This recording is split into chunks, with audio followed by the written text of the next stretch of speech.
اتهدېرش کلنه فاطمه چې د دریو ماشومانو مور ده وایي چې 3 کاله وړاندې خپل خاوند د کار د موندلو لپاره ایران ته واستوه. اوس چې د ایران او اسرائیلو ترمنځ جګړې زور اخیستی د خپل خاوند برخلیک ته سخته اندېښمنه ده او زیاتوي چې له تیرو 2 ورځو راهیسې ترې هیڅ احوال نه لري.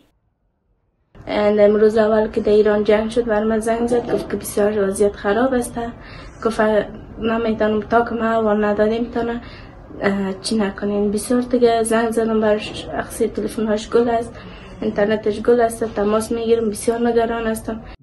ورته مهال په ایران کې میشت یو شمېر نور افغان کډوال د اوسني وضعیت له امله اندېښنه لري او وایي که بیرته افغانستان ته ستانه شي نو له ګڼو ستونزو سره به مخ شي.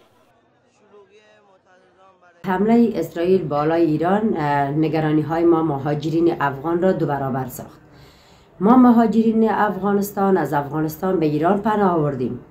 حالا اگر در ایران جنگ صورت بگیرد تمام مهاجرین به تشویش هستند، نگران از این هستند که به کدام کشور دیگه پناه برند.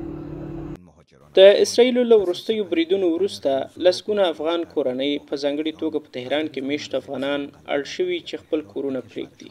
دا کډوال وایي چې ډیری یې د بشري حقونو فعالان او معترضې ښځې دي او اوس په سختو بشري شرایطو کې له اوبو، خوراکي توکو او سرپناه پرته ژوند کوي. بلخوا د بشري حقونو فعالان له نړیوالو بنسټونو غواړي چې ژر تر ژره د دغو کډوالو د ملاتړ لپاره اقدام وکړي. در نتیجه حملات اخیر اسرائیل و خاک ایران دهها خانواده مهاجر افغانستانی مخصوصا در شهر تهران مجبور به ترک خانه‌های خود گردیدند و به مناطق دیگر ایران پناه بردند که بسیاری از این افراد فعالان حقوق بشر، زنان معترض و اقشار آسیب‌پذیر مهاجر هستند.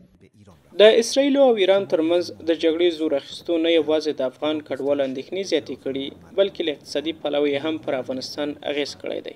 په تیرو 2 ورځو کې د هېواد دننه د تیلو بیې لوړې شوي دي. د اقتصادي چارو یو شمېر کارپوهان وایي د ایران او اسرائیلو ترمنځ وروستي ترنګلتیاوې او نښتې کولی شي د افغانستان او ایران ترمنځ سوداګریزه راکړه ورکړه په ګډه وډه او د دواړو هېوادونو ترمنځ په واردات او صادرات له جدي خنډونو سره مخ کړي.